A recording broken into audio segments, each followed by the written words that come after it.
Good morning guys, so for today's video kukunin ko yung aking parcel load dahil merong Shopee shop dito na malapit sa amin. Doon ko na lang sinisend ang aking mga parcel kasi free SF siya, and kung hindi man siya free SF, mas mababa yung SF niya, nasa 40, I think 45 NT dollars ganun. So madalas dito ko talaga sinisend na lang, so kaysa sa 7-Eleven, ganyan, Family Mart, it's 60 NT dollars. Dito free, madalas is free. So ayan, may Shopee shop dito.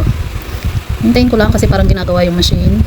Meron naman instruction dito, pero yan is, ayan, habang hinihintay ko kasi may gumagawa sa machine. So ayan, ganito lang siya, lalagay mo lang yung cellphone number mo and then lalabas na yung order mo dyan, yung parcel mo, para makuha mo siya. So, and then babayaran mo siya kung magkano yung nandyan.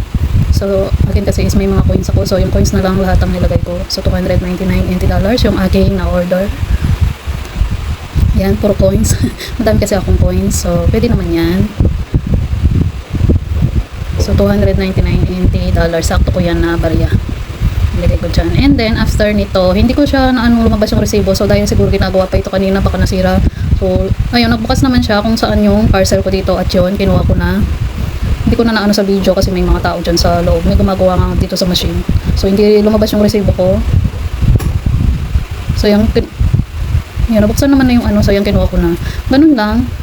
So ngayon nasa bahay na ako, buksan natin ang aking order. Yan, kailangan ko to kasi everyday pag natin ko si Lola. Sobrang init sa labas, inifan. Ang ganda niya guys, so sobrang niya, hangin. Tinry ko siya, and ang lakas niya, nasa 150 yung lakas niya.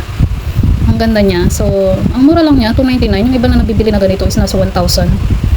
So ang ganda ng ng hangin niya. Sobrang medyo malamig siya. Hindi naman kasi malamig na, pero malamig yung hangin niya kasi meron siyang parang stainless dyan. Yan ang nagpapalamig sa kanya.